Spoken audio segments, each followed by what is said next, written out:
Hey everybody, welcome back to the podcast. Today we're going to be breaking down four subjects. Matt Nagy as a head coach, the 18-game season sounding like it's probably going to go ahead, the TJ Watt contract, and Arrowhead Stadium possibly getting a new stadium. Sounds like maybe a dome, and some fans are not happy. At the end, we'll also break down our top 10 running backs each. So from now on, we're going to be doing our lists a little different. I'm going to be giving you mine, and my dad's going to be giving you yours. We're no longer going to combine the top 10. So you guys will be getting two top 10s dropped on TikTok and YouTube Shorts and Instagram Reels as well. And then you'll also be able to see the full podcast on YouTube. So that's one good list and his. The best list. Let's get into it. Matt Nagy as a head coach for 2026. And it sounds like possibly Bill Belichick as a head coach for 2026. There's going to be some openings.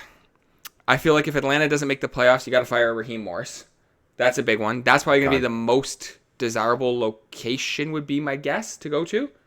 You're going to have Penix, Bijan, Pitts, bunch of young guys over there. Drake London still, a good offensive line. To me, Matt Nagy is an offensive coordinator. Through and through. You know he's not calling the plays right now in KC. You know that's an Andy Reid-led offense. That's not a Matt Nagy-led offense. So for me, Matt Nagy doesn't really move the needle much for Matt me. Nagy's not even the offensive coordinator. He's the quarterback coach. I want you to think about this. Here's a quarterback coach conversation that Matt Nagy is having in Kansas City. Now, let's all remember who the quarterback is there. Yes, it's Patrick Mahomes. And Matt's going to come up to Patrick and go, geez, Patrick, that was really good. What did you do there? And Patrick's going to explain to him, I took the X and I moved over to the Y and I did the Z. Because Matt Nagy does not know more about quarterbacking than Patrick Mahomes. So he's got an honorary title just to be back in Kansas City is what he's got. He's not coaching Patrick Mahomes. Don't anybody think that he's teaching Patrick Mahomes new tricks, because he's not. And even if you're a Mahomes hater like me, he's still the best active quarterback in the NFL. Definitely one of the smartest, if not the smartest. So I don't think Matt Nagy is actually doing any real coaching in that per se. And as for being a head coach, well, he took over. It wasn't a very good Bears team he took over, but he just went downhill. It was 12-4, 8-8, 8-8, and then 6-11. So he's going the wrong way completely. So yeah, Matt Nagy as a head coach, I don't know what team's going to get so desperate. It's not like these teams are trying to save money and pay somebody a $2 and a pizza for a game. They got millions to throw at coaches, and I don't see anybody with any brains in their head throwing millions at Matt Nagy. Well, so I'm just looking here. They're saying that potential head coaching candidates going into next year. They're saying Bill Belichick could come back to the NFL because that's when North Carolina can get out of that I don't think contract. He will. Mike McCarthy, Cliff Kingsbury. They're saying Steve Spagnuolo, but I don't know. I'm still up in the air about that one. Robert Saleh, Brian Flores, Matt Nagy. The bunch right there, my number one pick would be Robert Saleh. So I agree for longevity. I think if you're a team like Atlanta where you're in a semi-bad division, you have a shot at winning it all, I think you go get a guy like Belichick. You got Penix on his cheap rookie deal. They could have had him. They could have had him, and they didn't. I know, and I think that they're realizing, oh, fuck, we made a big boo-boo on that one because Raheem Morris is absolute shit.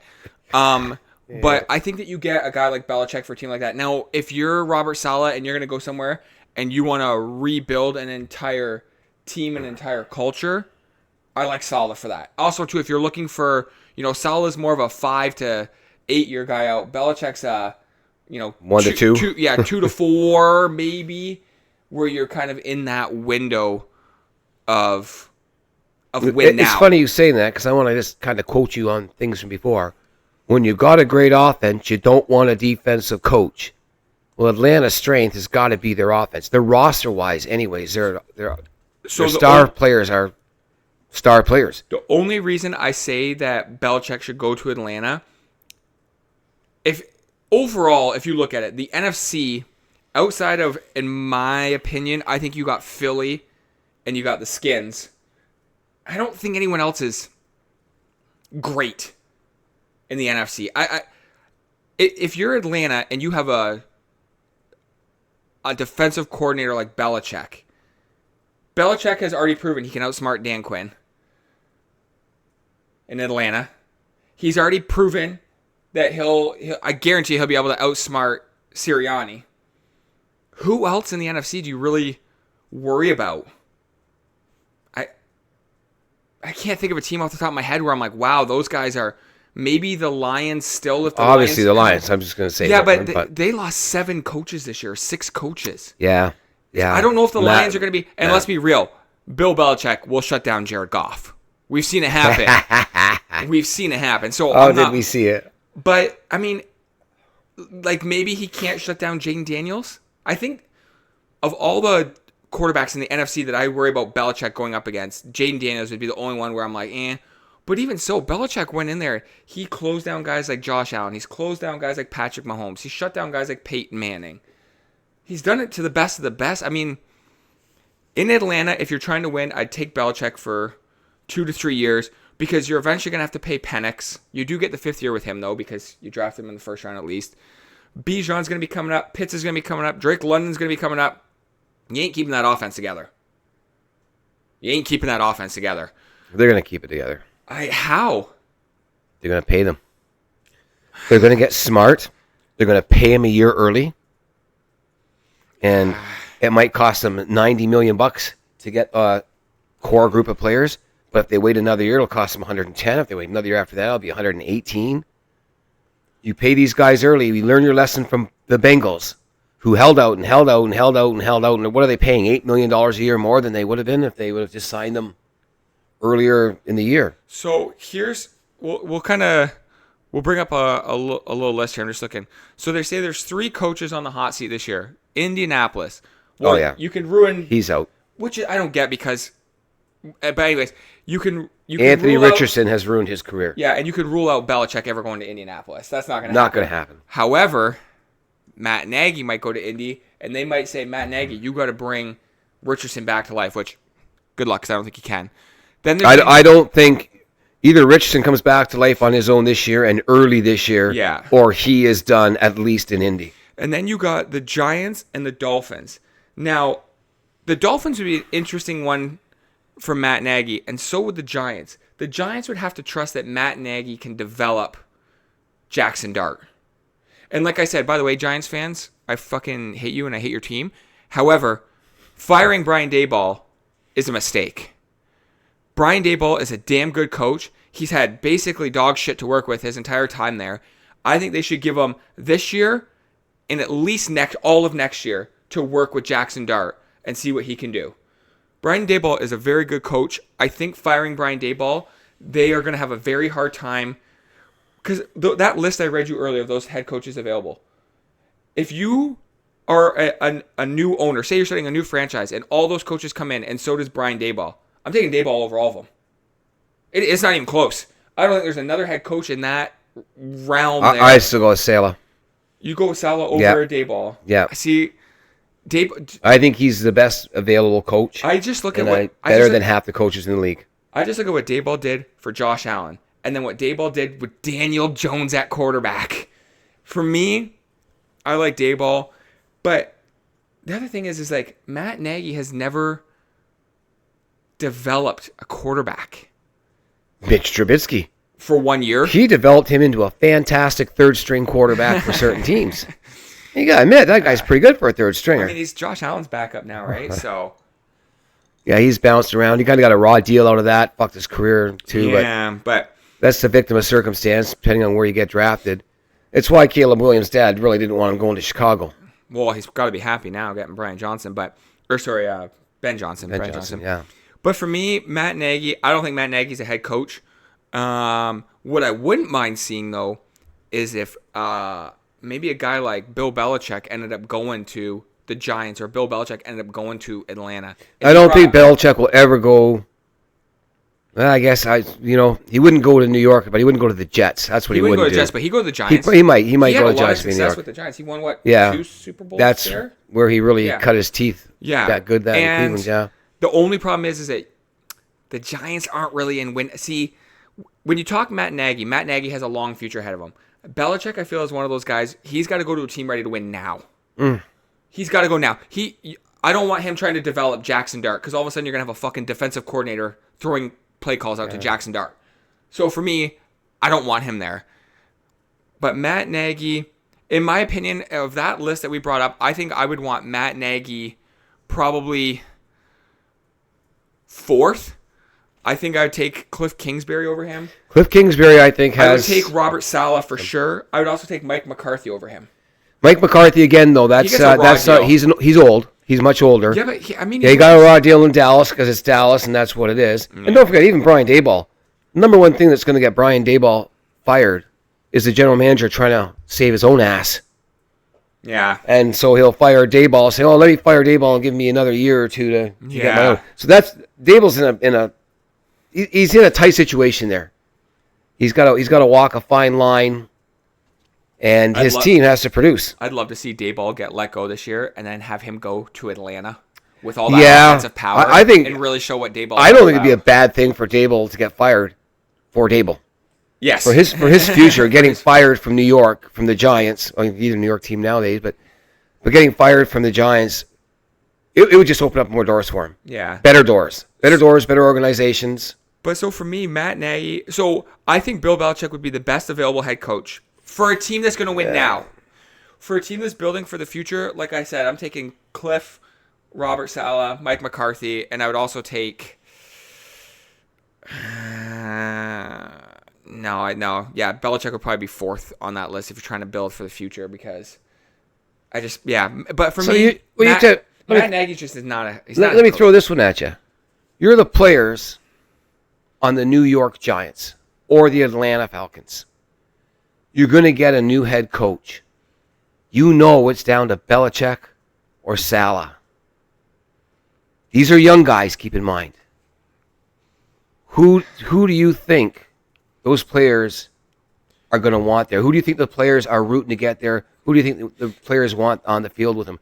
I'm betting it's Saleh. Different answer for both teams. For Atlanta... Atlanta, I'm thinking it's Saleh. For Atlanta, I'm thinking it's Belichick. There's so much there to win now. Saleh's never been able to win now. Belichick has.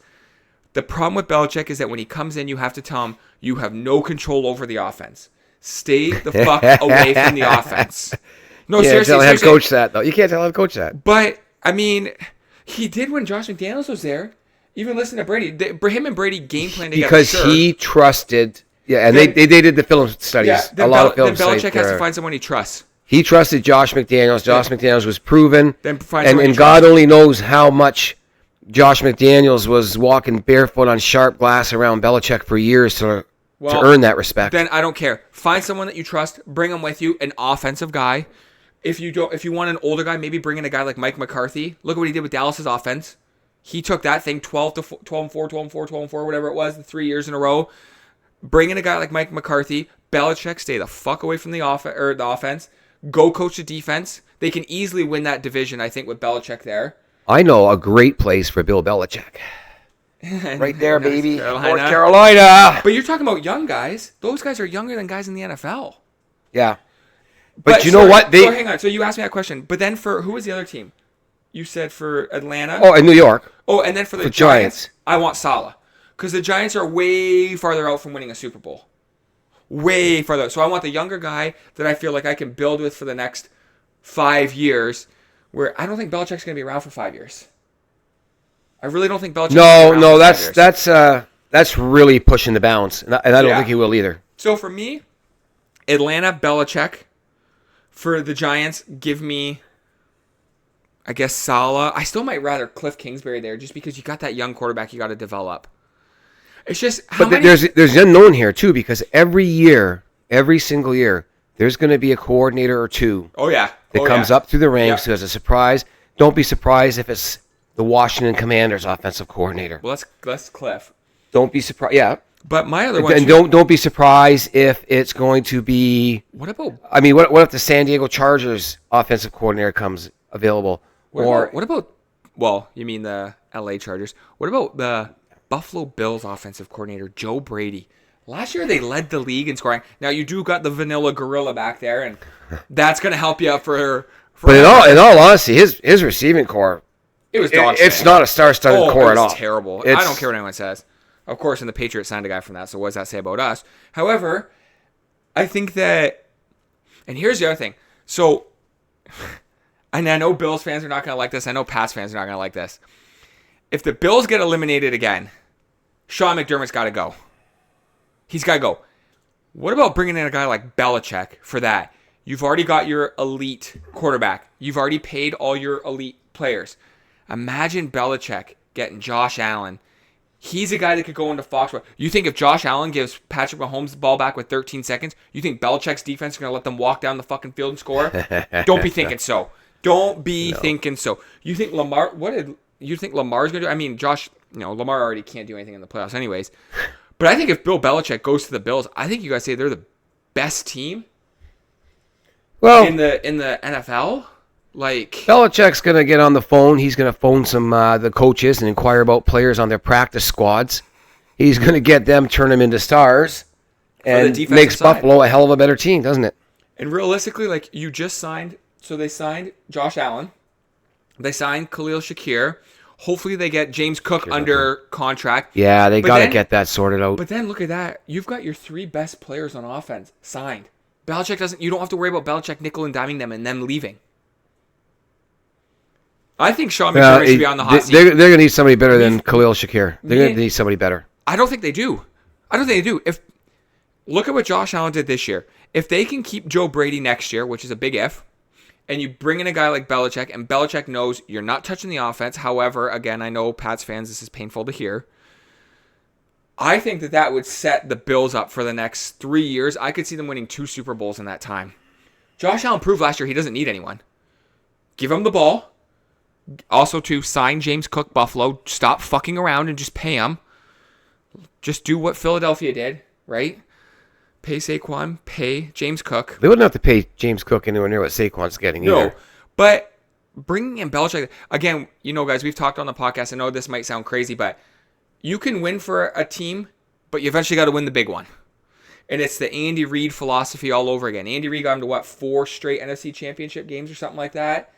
Or 3 straight, whatever it was. Mike McCarthy can go 12-4, 12-4, 12-4, but not win a playoff game. Guess what? You're out. Gonzo. So for me, if I'm a team, I don't want Matt Nagy. If I'm a specific team, I want Belichick. However, there's a lot of teams I don't want Belichick. And that's kind of my final thought on that. There's some teams where Belichick will be great. I don't think there's a single team where you look at it and they get Matt Nagy as a head coach. You're like, oh, that makes them better. I can't say no. Like I just don't think so. So unless it's a 3-14 team that's going to get better anyways.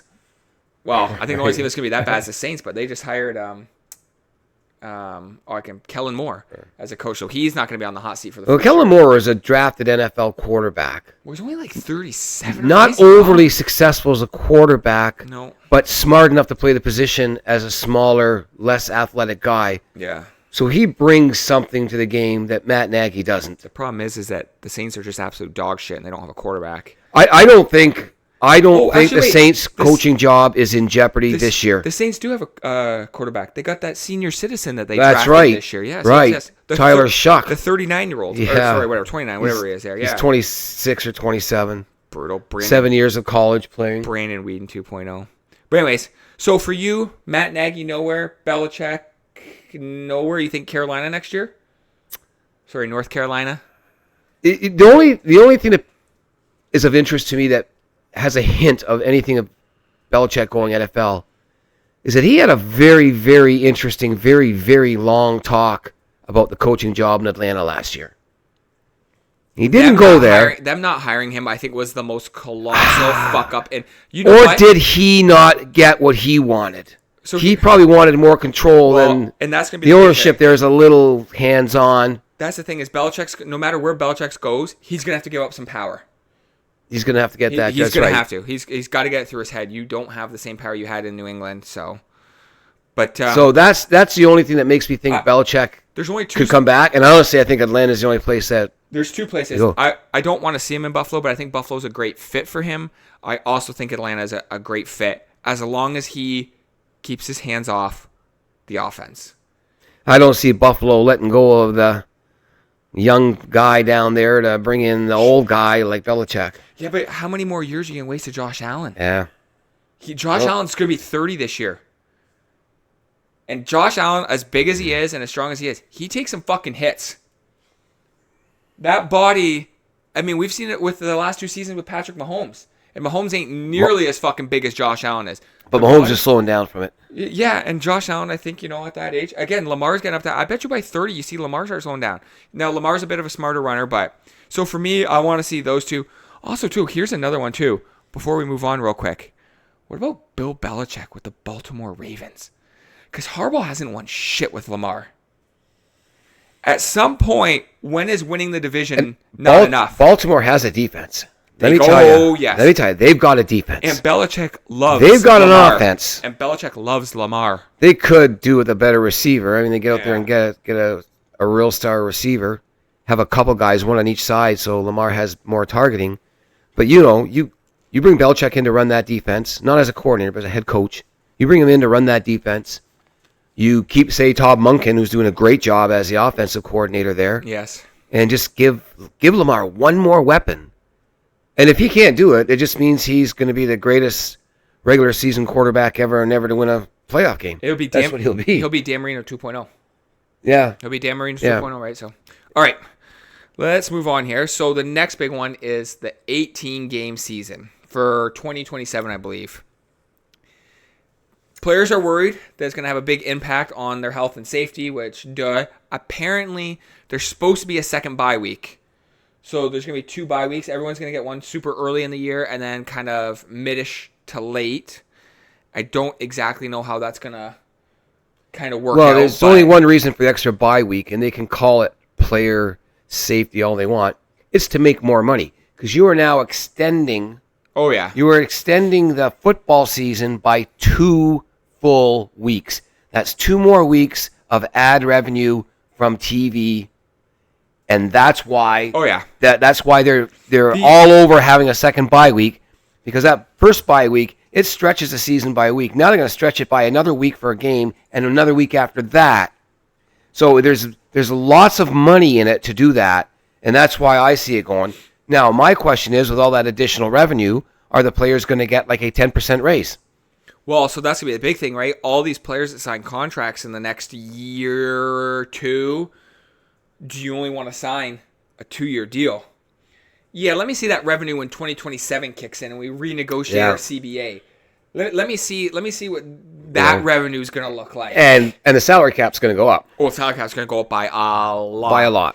But again, at the end of the day, sure, the NFL claims they care about player safety. We'll see. I mean, I don't think they really care too much. I mean, they do, but not as much about the money. I think you're going to see.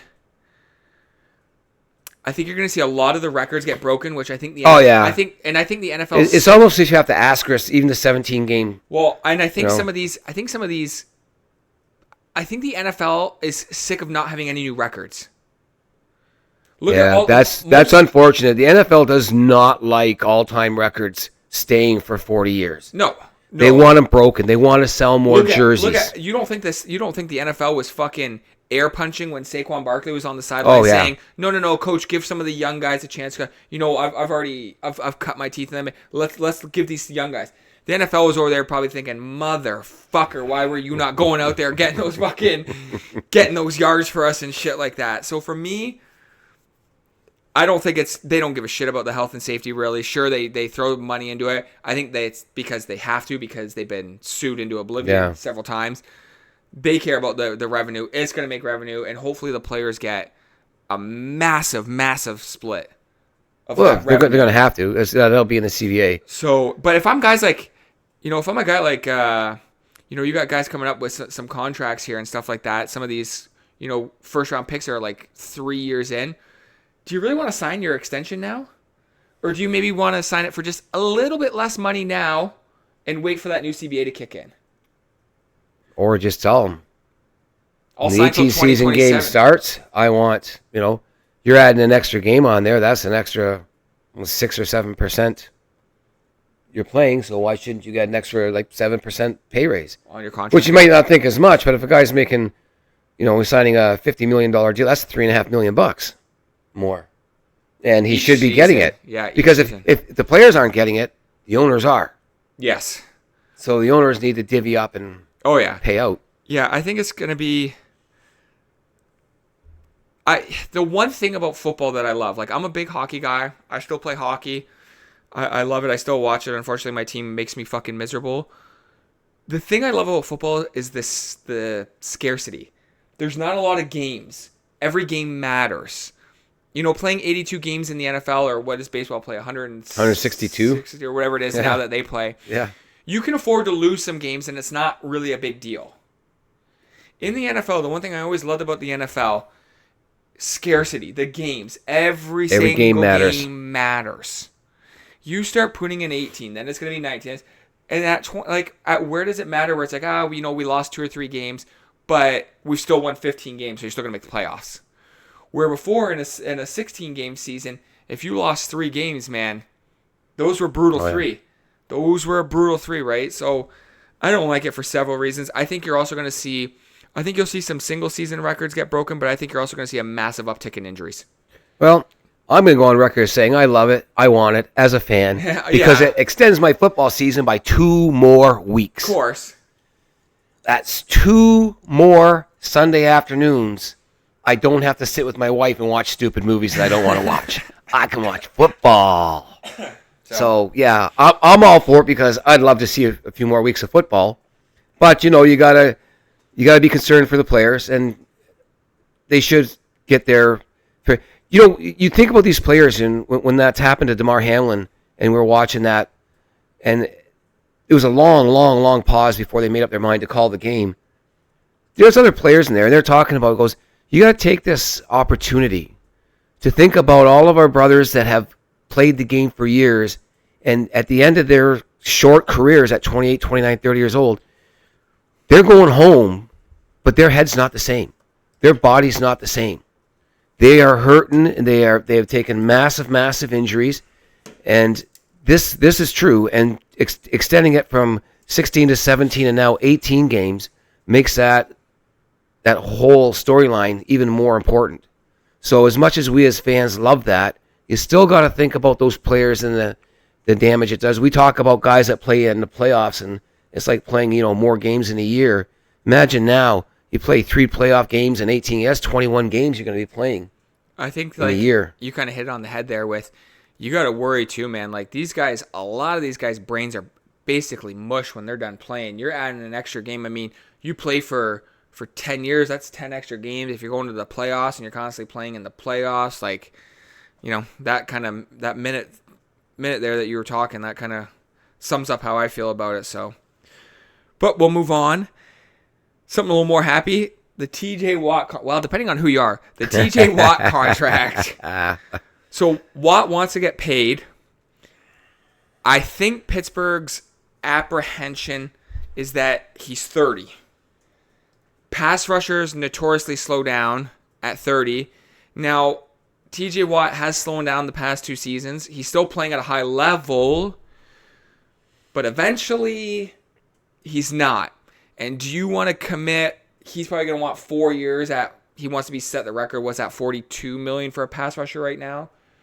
So do you want to pay him 4 years at, say, $170-ish million at 30-year-old pass rusher? And let's be real, if I'm being honest with you too, we've discussed it before. Pittsburgh's about the 8th best team in the AFC. Yeah. So that's a ton of money. TJ Watt is deserving of a good contract. Yes, he is. And let's be honest, if you want $30 million in the NFL in any professional sport, you ask for 40. You got to have a starting point. You're not going to start, and there's no agent that's going to start where you're willing to, they don't go, okay, we're willing to play for this much. Because you're not going to get it in negotiations. So Pittsburgh's starting at a ridiculously low amount. Yeah. So it's only fair that TJ starts at a particularly large amount. Well, is he going to get 40? No. Is anyone going to trade for him and give him that much over 4 years? I don't even think Detroit would. And putting him in Detroit would just, it'd wow that team, wow. So here's the problem with TJ. TJ's kind of stuck in a little bit of a dilemma because there's very few teams with a salary cap to afford him. The Patriots are one. The Lions, I believe, not this year they can, but next year. Yeah, they'd have to rearrange some bookkeeping. Yeah. And they got to pay J-Mo as well. His contract's going to be up. They're going to want to pay him. The Patriots are really the only ones that have pretty open books where we got a lot of money next year. We got a lot of money. Yeah, that's next year. But here's the thing here's the thing for TJ.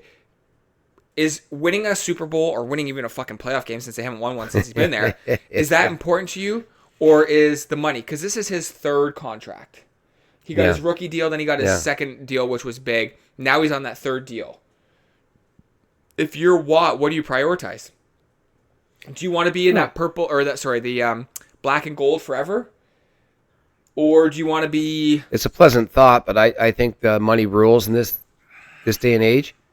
And as I always tell people, that if you play for a little bit less and win a Super Bowl, your post-football earnings are going to be much higher. Correct, yeah. Because, TJ can go to all these places and all these conventions and anything different things that these people pay hundreds of dollars a seat to go into, sports banquets and everything. Oh, it's TJ Watt, it's TJ Watt. Or it's Super Bowl 58 champion TJ Watt. Yeah, even getting on TV, right, on those talk shows. Oh, yeah. If you got a ring, you're more valuable. And is Pittsburgh going to give him that ring? Well, so here's the thing, though, is how many teams can he go to that can afford him that are Super Bowl bound? Maybe if Buffalo trims some fat, I don't know. I think Buffalo KC's should up against put their the cap. Receivers. Detroit for a year, maybe. 2. Philly's up. Philly's going to be tight against the cap. The Redskins are fairly tight against the cap. I mean, I guess, you got Jaden Daniels on the rookie deal, so now do you take your big swing now and say, fuck it, we'll pay TJ Watt. We don't got to pay anyone else. It depends, too. It depends on what he's looking for guarantees. If you're only guaranteeing him 1 year, pay him. Detroit will pay him. Well, yeah. He's going to want a couple of years guaranteed, almost. Well, so Washington, I think the only teams, I'm just going to look up Washington's Commanders. I'm just going to look up their salary cap. I don't know how their salary cap sits for this year. The other thing, too, is going to be the compensation that they have to give up to get TJ Watt, right? There's going to be a lot of teams that say, we don't want to wreck our team now. Pittsburgh will be looking for a first-round pick. They're going to be looking for a lot more than that. I don't know if they're going to get a first-round pick for him. So right now it says that they got $21 million this year. And next year they got $66 million. Now they're going to have some players to pay. They got to pay Terry McLaurin this year. He's going to get his... Yeah, 31. They almost sound like they're ready to move on from him. So they're going to also, next year, they're going to have to pay Tunsil as well, who they just traded for. Oh, yeah, and they're going to pay him. And they're probably going to want to pay Marshawn Lattimore, too. Maybe not what he's making now. But so you're going to be in a situation where they're going to have some money, and the only problem is going to be how much are you willing to give up to get him? If say Washington can pull it off, and say Washington's got the salary cap, and they say, we can move this money around and this money, and we'll extend some players that will cheapen, and they can push them around. If you're Washington, though, what do you want to give up? Are you willing to give up 2 firsts for a 30-year-old pass rusher? No one's going to give up 2 firsts for him. Are you willing? I love him. He's great. He's had a great career. But I don't see anybody giving up 2 firsts TJ Watt for a 30-year-old that wants that much money on top of it. And TJ, this is what I mean. TJ Watt's in that weird predicament where he wants to get paid. Sounds like Pittsburgh doesn't want to pay him. Sounds like he can't really get traded because Pittsburgh's going to want too much back for him, and no team's going to want to do that and then pay him. He's not. What's your option? Sit out? Can't sit out at 30. Not at 30. You never play again. Not at 30. And realistically, he's just holding out to the last minute. But the thing is if you're TJ Watt, I love him, and he's been a force since he's come in the league. But I wouldn't even say is he the 3rd best pass rusher in the NFL right now? Maybe the 4th? I would put Myles Garrett above him. Myles Garrett, yeah. Micah Parsons, according to his stats. The thing with TJ is they just don't run that way. Wherever he is, they go somewhere else in the field. Same with Myles Garrett. Who the fuck else? The Browns are even worse. At least you got a defense in Pittsburgh. And then Max Crosby's probably better. So if those guys are better and they just signed. And they signed. They got paid. But if you're TJ Watt, how do you... I don't know. He's in a really weird spot. And this is why I tell guys, sometimes it's better to bet on yourself. Stop signing these 5-year deals. Because the NFL GMs know, okay, if we can sign him at 25, that contract doesn't end until he's 30. He ain't nearly as valuable when that hits that 3-0 mark. Sign your 3-year deal till you're 28 and then go get paid again. And here's the thing, guys. None of you are getting 5 years guaranteed. No. So even if you're getting 3 years guaranteed, just sign a 3-year deal and then you're a free agent. Yeah. Yeah. Because these long-term contracts don't mean shit when you're guaranteed X amount or X number of years. Anything after that doesn't mean shit. They don't have to pay you. They can just cut you. Just cut you, yeah. I mean, you become a free agent. They can drop you. And then you're going to have to go somewhere else. And if that team's dropping you, nobody thinks you're worth the money that you got on that contract. So you're going to be playing for less. So I've really never understood the 5-year deal. I would rather take a 3-year totally guaranteed deal. Well, and I think that's what there's... You know what? Maybe if you're in a situation like Washington, where you maybe think you can win with Daniels, or you're in a situation like the Patriots where you think you can win with May while he's on his rookie deal, maybe you give up a first-round pick. You throw in a third. Well, let's be honest. A Washington Commanders first-round pick is not going to be a very high pick. Well, and that's why I think Washington might have to give up 2 first, man. I don't know. And that's what the Steelers will be looking at. Maybe if you're Washington though, if you're the new owner of the Skins there, you're looking for a new stadium. You're looking for this. You're looking for that. Maybe you give up a first this year. Well, sorry, I guess it'd be next draft. You give up a second maybe in 2028. You come in, you bring in TJ Watt, you say, look, you're going to make a little bit less here, but we're going to give you a 3-year fully guaranteed contract. We'll pay you maybe instead of $125 million, we'll give you $110 million, but it'll be guaranteed. You'll save some money on the books. You get the pass rusher that can really help. And then when his contract's up, it's perfect time to sign Jaden Daniels. Because you're not going to be able to pay, well, again, I guess it will depend on what the salary cap goes up. But Washington and New England, I think, are really the only two that are in position to pay him long term, where you don't have another superstar coming up. Yeah, I don't know New England would pay that much to a through. And I don't know either. Because they'd have to give up the draft pick. And that's the thing. Well, the Patriots would have to know we're going to win this year. Yeah. They would have to know we got it. We're going to make the playoffs, and we're going to make at least a deep push so that it's not a top 15 pick. But for TJ, I don't know, the contract situation, it's a weird one. It's not a great one. No, he's not in the driver's seat. No, and I was listening to Facility, and LeSean McCoy was talking about just pay him. He's done this and this and this for you, and it's like, yeah, but that's what he got from his last contract. He got paid for that production on his last contract. Yeah. This contract now, what am I paying for going forward? You can't just keep paying everyone because they've got a name. Yeah. Right? It's the Belichick theory. Get rid of them a year before it's too late, right? You get them... Sell them at high value. Anybody that plays fantasy football, or even dynasty football, more so even with dynasty football, is you move your assets while they're of greatest value. And if that greatest value happens to be, you had a 4th-round pick last year and you can trade him for a 3rd-round pick this year, you've increased the value of that asset. Well, the value of a 31, 32, 33-year-old edge rusher is going down. It's going down every year. Yeah. So you're giving up something. When you're giving up a 1st-round pick, you're picking up an asset that should increase in value every year. If you do your homework and you got a good general manager, you're going to get a good 1st-round pick, and that asset's only going to improve over time. So I'll correct myself. TJ Watt is already 30. Yeah, he's 30, yeah. He's going to be 31 this year in October. Yeah. Ah, man, TJ. Well, I'm on the player side 100% of the time, so I hope you get paid. Hope he fucking breaks bank, but he's got to decide, does he want to win now, or is he good with just being a Steeler for life? Well, if you ask an agent, I talk about the value of them having a Super Bowl ring, or, by God, if you're lucky, 2 or 3, your post-football career value is higher. But if you talk to an agent, and the agent says, you never won a Super Bowl, but all those guys that did retired with $12 million, you retired with $27 million. You won. You're the champ. So I always look at it though. you Like, take that kind of money. look at the name. Look at the name Julian Edelman made for himself. You think if he just played anywhere else in the NFL and had 6,000 yards in 6 years or this or that, you think he'd be anything? Yeah, he'd be a Super Bowl champ because he's just that good. Yeah, but that's what I Number 2 greatest receiver of all time if you watch my top 10 list. But I don't know. For TJ Watt, I think he's got to decide: does he want to win or does he not want to win? Pittsburgh went 10-7 last year. I'm not sure they can repeat that this year. Yeah. But I don't know. And again, if you're signing in Pittsburgh, it's a 1-year deal because if Rodgers retires this year, you got a rookie coming in next year.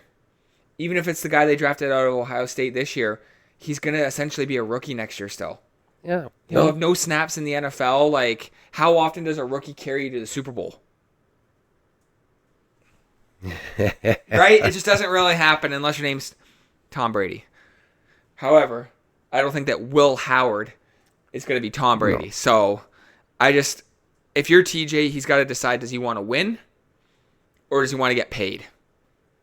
Well, I mean, he's going to play this year anyways, isn't he? He's going to have to play this year. See, he can't sit out. You can't sit out because he doesn't have any pull. You can't be a 32-year-old coming back in after missing a full season. No. So he's going to play anyways. Yeah. I think his worry is that he feels his value is going down and he wants to sign that contract now while his value is at its highest. Yeah, of course. And if I'm Pittsburgh and, I'm the bean counter, I'm the accountant, I don't give a shit about football, I'm all about the money, money, money, money, I'm not paying him. Yeah. I'm not paying that big bucks now. We'll see what he's got. Yeah, I mean, the risk that Pittsburgh takes is that he walks as a free agent after this year. That's the risk that they take, and are they willing to take that risk? Well, saves them a lot of money in cap space. You look and at back to the drawing board they go. There's nothing about Pittsburgh that screams Super Bowl in the next 3 years. It's not like they got a Jay Daniels or a Drake. No, they got a 41-year-old quarterback to start with. So I don't know. I wish TJ all the luck, but I don't think. He needs to decide what he wants to do. It sounds like he just wants to get paid. 'Cause it sounds like he wants to stay in Pittsburgh. He hasn't said trade me so I can go to a winner. All he said is pay me. So maybe they give him the money. Knowing that they're not going to pay him, that's your way of saying trade me. Yeah. That's a class act way. See, that's a smart man. Well, look at Myles Garrett. Myles Garrett went in and said, I want to go to a winning culture. Well, we'll give you $40 million a year. Oh, okay. I'll take the $40 million. Now, that agent says Myles Garrett comes out the winner. And in reality, he does. Oh, yeah. But anyways, the whole situation's kind of murky for that. So the Steelers are in the driver's seat there. Yeah. Unfortunately, I hate when organizations are in the driver's seat because I want to see that player just fucking. You always want to see the little guy, and I know they're making $160 million, but I still want to see the little guy just rinse the billionaire if he can. That's also. Anyways, all right, guys. The last topic is going to be the Arrowhead Stadium debate. Now, there's rumors that by 2031 they're going to have Arrowhead demolished. They're going to build a new one. I can't find any concrete evidence about this, so don't take my word for it. It sounds like they maybe want to build a dome there. Now, I don't know if the Hunt family's thinking we want a Super Bowl, but we've said it before. Both of us have said it. We're outdoor stadium guys. The outdoor stadium is what gives the Chiefs that advantage when you got a team like Miami coming up there and it's fucking minus 40 out there. 49ers. Yeah, and they're coming in, they got to come into your building and it's freezing cold. These teams in the north and then in like the northeast, stop building domes. The NFL's not going to give you a Super Bowl anyways. In the northeast, they don't really do it. But they're talking about like guys, even the Jets, even the Giants, Baltimore, but even teams like Pittsburgh, Cleveland, like Minnesota built it, and I guess they got one, but they like the southern things where it's nice outside. When we went to the Super Bowl, there was festivities all around the Atlanta Stadium. You can't have that in Kansas City outside of Arrowhead when it's minus 35 out. No one wants to be out there for that long of a time. And you guys got to remember too. I'm saying this is when I say that there's no one that wants to do that. Unfortunately, for I'd say about 95% of it, regular football fans can't afford the Super Bowl. You have a lot of these luxury fucking bougie guys coming in, doing this, doing that. They're buying the tickets. They're buying this. Never been to a football game in their life, but they got $5,000 for a Super Bowl ticket. And it's a lot more than that now too. So I'm talking about the regular fans are not going to want to. They're not going to be the ones that are at that game. And the NFL realizes this. When we went to Atlanta, of all the stuff that they had around the stadium, we saw the players there. You saw the players' parents there. The players' parents aren't going to want to go stand outside in minus 30 weather in Kansas City. It ain't going to happen. And I just plead to all the teams in the North, keep football. Keep your stadiums outside. New England, don't get any ideas. Kansas City, don't get any ideas.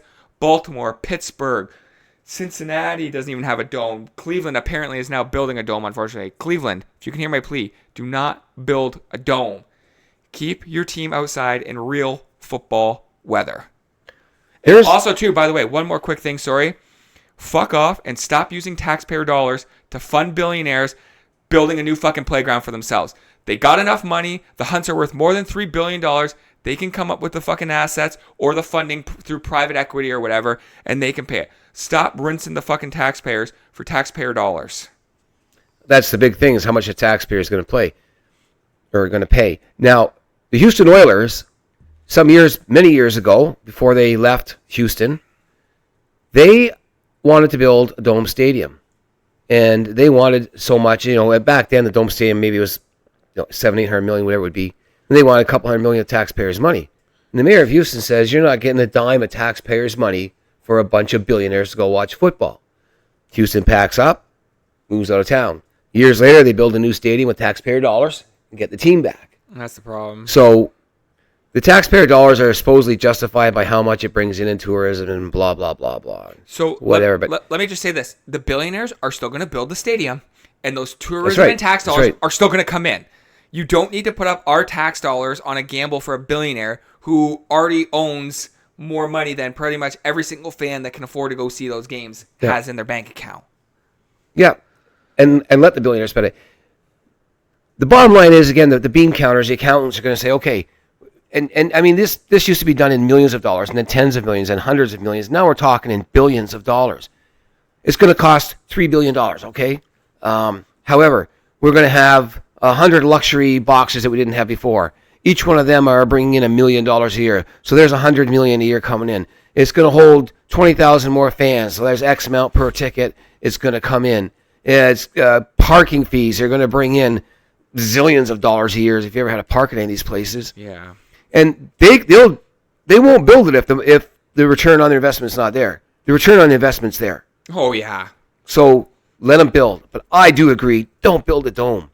You have a distinct advantage in 8 games a year by playing in your home stadium. Now, some of those times, if you've got New England coming to town and that, well, they're used to it too. But it just gives you a huge advantage, and sometimes, most importantly, in the playoffs, to have home field advantage. If you're Chicago playing in Soldier Field, and we've seen it with New England in New England, when the Oakland Raiders come to town and it snows, they don't know how to play football in the snow. Yeah. And you're practicing out there all the time. It's a huge advantage. Plus, the game is way, way, way more exciting in an open-air stadium than it is in a dome.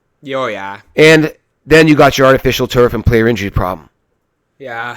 Keep the real grass as much as you can. It does not affect the players' health. It does not cause the amount of injuries that artificial turf causes. And even injuries you don't see, like turf toe and things like that. Playing on artificial grass has been shown to lower a player's longevity in the league. So, out with the artificial grass, out with the dome, keep it outside, keep it real, build a new stadium, build it bigger, build it better, put in the private boxes. It's all about the money, and KC may well become a team of yesteryear in a few years when Mahomes is retired and Reed's moved on and that. It could be, another 20 years before they're relevant again. So there's kind of a risk to building that and hoping that you can keep on filling it. But, they become a storied franchise and they believe they can fill it. So pay for it, build it, keep it real, keep it outside. Yeah, no more. I don't want to see any more domes. You want to build them down south where you're already a bunch of wimps, then build them down south. We're already a bunch of wins. Even better, you got a kicker like Harrison Butker and dude outside, and then you get these candy-ass dome kickers that come in, I didn't know the wind blew that way. Well, it's just to your advantage to do it. And that's the thing, too, right? You have such an advantage because you have players that are used to holding the ball, even a running back, right? Used to holding the ball in brutal weather. And I think that's why Saquon really, I mean, again, jumping from the Giants to Philly, but he was already used to that weather. Yeah. He didn't have to adjust to that shit, right? That's why, you see guys like, McCaffrey, he's got to play in beautiful weather his entire career. Carolina to San Fran, right? So, yeah, keep the outdoor stadium. Don't fund it with taxpayer dollars. Let the billionaires pay for it themselves. And you want to add in the boxes, like my dad said, do whatever the hell it is that you got to do to add in those boxes. But, I mean, the Arrowhead Stadium fits a lot of people, and I don't know if you're going to be adding many more seats. You could to that, probably do what Buffalo did. They're keeping it outside. They could have built a dome. Now it's kind of, some people call it a semi-dome, but they built it based on certain soccer stadiums in England that are supposed to give the fans a better viewing option. And it does cover the seats a lot, but it's still an open-air stadium with real grass. And, that should be the way to go. It's okay to, cover the fans. It's okay to kind of build it with a better seating arrangement. And it's certainly okay to put in more boxes for the billionaires if you want. Take their money instead of ours. Yeah. Lower the price of tickets while you're at it, too. So. Yeah. All right, guys. We have come to the end. So we're going to do our separate list now. So we'll... let's do it like a ladder. So I'll do 10, you do 10, then you do your 9, then I'll do my 9, okay? All right. All right, so I'll kick us off. So we are going to do the, sorry guys, I just got my notes there. We are going to do the top 10 running backs of all time, according to us. If you guys are listening to this, excuse me there. If you're listening to this, drop a comment below and let us know who you guys think your top 10 running backs of all time are, and let us know why. We will jump into it. Number 10 for me is a guy that not a lot of people are probably going to agree with. I got Chris Johnson, a.k.a. CJ2K. He still holds the record for scrimmage yards in the regular season with 2,509, including rushing and catching. He's a two-time All-Pro. He had 9 seasons in the NFL. He had over 9,600 rushing yards in those 9 seasons. He also still is the fastest running back ever. He ran a 4.40. He was really an everything back. Tennessee didn't have a lot when he was there. He was their main guy. And watching him with my own eyes, he is one of the most talented backs I think I've ever seen. I think he might be the most talented back that I've ever seen play with my own eyes. Yeah, Chris Johnson back in those years, he was a must draft. He was a high draft pick, whether you're doing a yardage pool, a fantasy team, dynasty team. He was always one of the first guys you wanted to get for the points he would get because of the running and the catching and the touchdowns. And number 10, I went a little different way. I went Jamal Charles. He's a two-time first Pro Bowl, first All-Pro. He had 4 Pro Bowls. But the reason I got Jamal in, he still holds the highest rushing average of 5.4 yards per carry for everybody over 1,000 yards. He had to beat Jim Brown's 5.2. Sorry, for everyone over 1,000 carries. Everyone over 1,000 carries, that is. Yeah, sorry. Yeah. Everyone over 1,000 carries. 5.4 is just ridiculously high. That's insane. That's a record that'll probably stand for quite a while. So he gets number 10, Jamal Charles. I don't think that record will ever be broke. That might be a record that might never get broke. On 1,000 minimum rushes, averaging that. That's, wow. Okay, go ahead with your 9. Number 9 for me, LaDainian Tomlinson. He's got 162 touchdowns.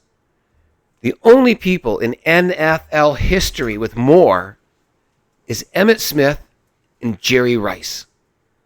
When you're in that company, you're going to make the top 10 list every time, and I got him coming in at number 9. Number 9, okay. My number 9, I got Marcus Allen. Super Bowl MVP. He was also the MVP in the 1985 season. He was the first running back with 10,000 rushing yards and 5,000 receiving yards. I know Oakland was a better team back then, but those stats, I mean, I don't know how you don't have him in your top 10. So he kind of strikes me as the first multi-use back. He could catch and he could run, and he also had a decently long career for running backs. And a long career for a running back can be 5 seasons nowadays, because really they usually only last about 3. But so for me, number 9 is Marcus Allen. Number 8 for me is Eric Dickerson. Single season rushing record. He was a 6-time Pro Bowler. Saquon probably could have broke his record this year, but that was also with 2 more games than what he did it in. For me, so for me, number 8 is Eric Dickerson. I got number 8 as Adrian Peterson. AP. Quite the story. Coming back from the injuries that he's came back from and everything. He's actually the 5th all-time yardage leader, and he's a 3-time rushing leader in the NFL. So for everything he did, especially with him, I mean, we can go through a few more records and a few more stats and stuff, but the massive injuries he had, the knee injuries he had, being hurt in college and coming and playing and getting hurt in the NFL and coming back, going to another team. I do remember drafting him 43rd overall as a running back, the 43rd running back in a pool we were in, and because it was old Adrian Peterson, he still got over 1,000 yards that year and was a steal of the draft. So number 8, Adrian Peterson. Am I doing 7? Yeah. Number 7, Jim Brown. There'll be a lot of people there that don't even know who it is. You got to go way back. But Jim Brown broke the stereotype in the NFL. And then he did hold the record. He held the record for many, many years. It wasn't until Walter Payton broke it, 20 or 30 years after Jim Brown had retired, it took for somebody to come and break his records. And even with that, too, with the long career he had that 5.2 yards per average, which was stead for many years until Jamal Charles broke it. Jim Brown was the ultimate running back of his time, of his decades, and even long after he retired, he was still considered the ultimate running back. Yeah, records are made to be broken. Finally, they were, but they stood for a long, long time. Okay. So number 7, Jim Brown.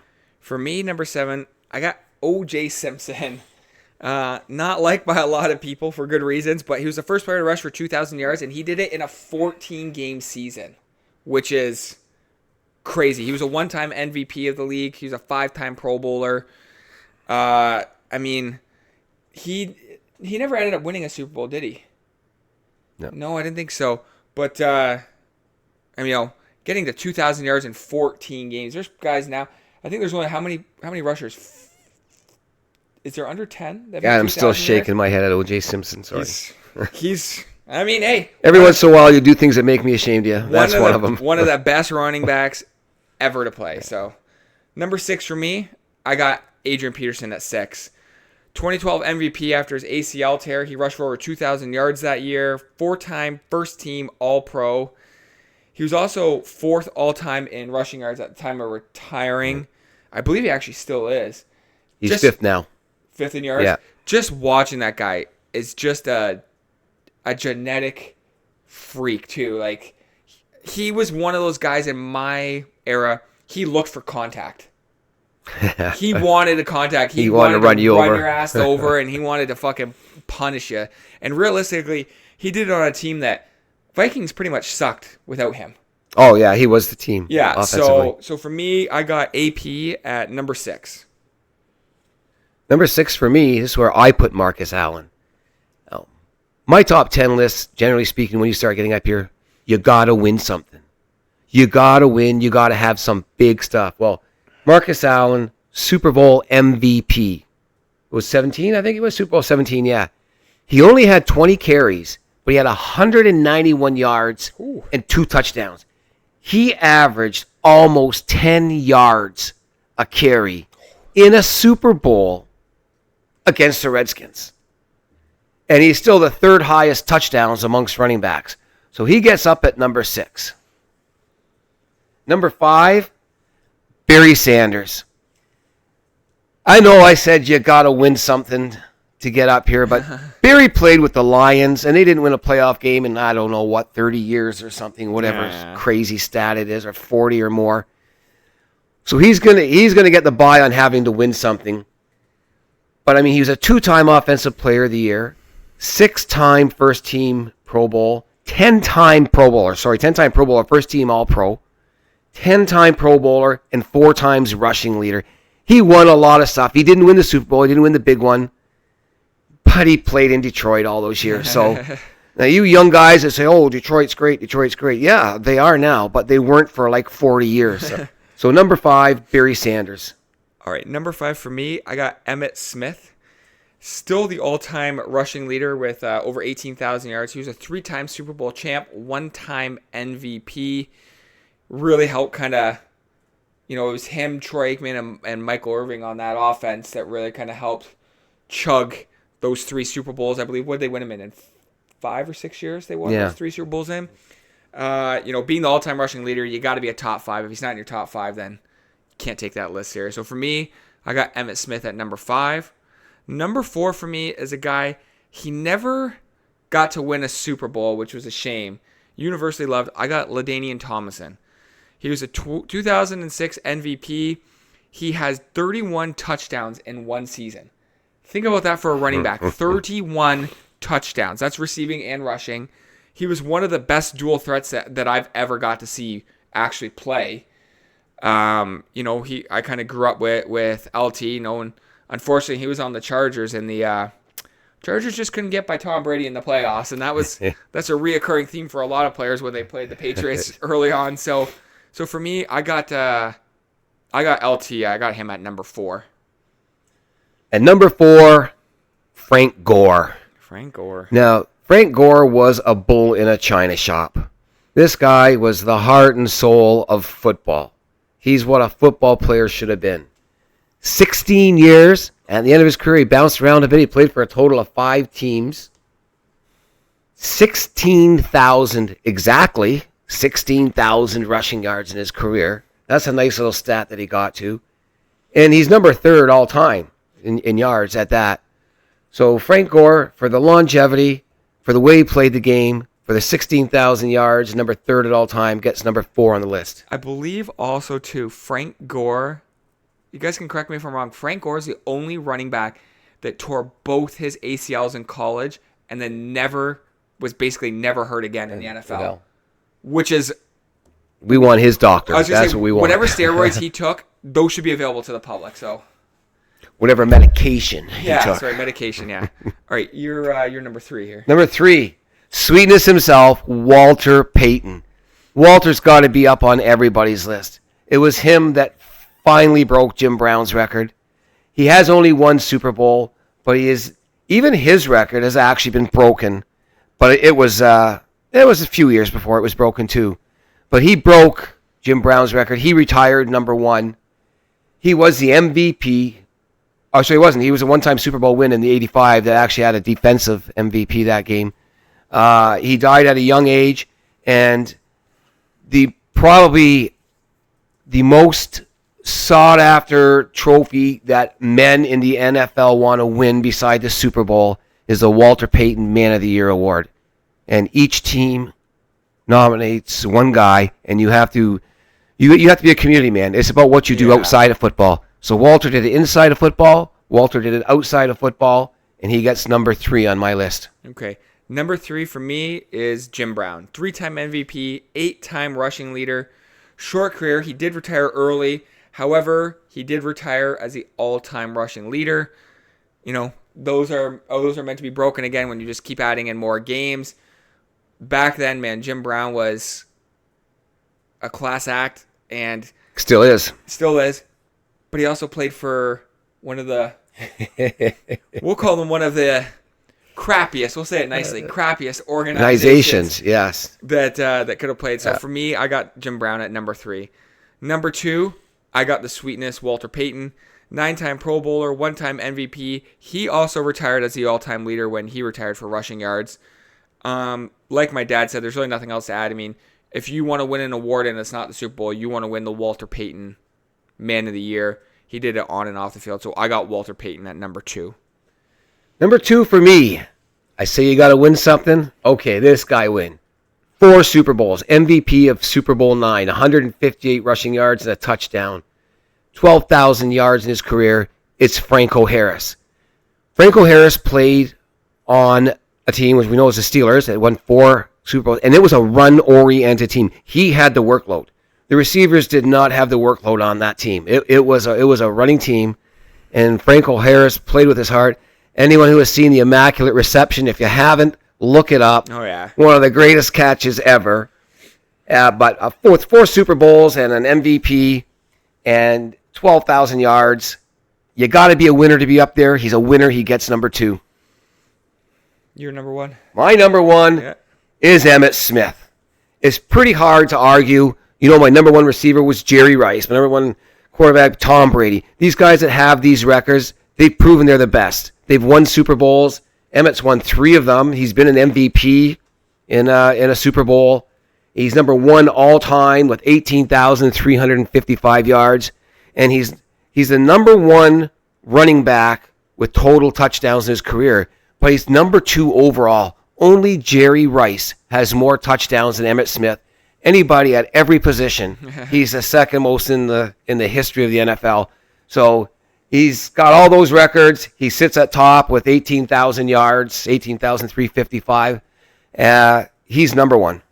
For me, number 1, I put Barry Sanders, 10-time Pro Bowler, 4-time rushing champ. He retired early. I give him and Jim Brown a pass because they just played for just dumpster fire organizations. Barry playing for Detroit all those years. If it wasn't for him on the field, Detroit would have had no one in the stands. He was the only reason that people showed up in Detroit to watch games because you never know what is Barry going to do. Before my time, I unfortunately never got to see him play any games live. However, you just watch the highlights and you can just see he moved different and he left the game, or he left it early. You know, he left it early. So for me, my number 1, I got Barry Sanders. So that's a good number 1. I got to see Barry play live. Went down to Detroit once to watch him, and it's like almost every play was a loss of yards that he turned into a gain of yards. It was just an incredible thing that he could do. It's really a shame he didn't win some championships. Yeah, there's always those guys, wide receiver, you wanted Fitzgerald there. Fitzgerald to win one. At running back, everyone says, they wanted Barry Sanders to win one. So, but all right, guys, that wraps up the podcast today. Make sure that you keep checking the TikTok page. We're going to be dropping 2 top 10s today. I'm going to be putting my top 10 running backs up. We'll kind of do it in a short form. And then my dad's also as well. Give us a like and follow, and we will see you guys next time. Thanks.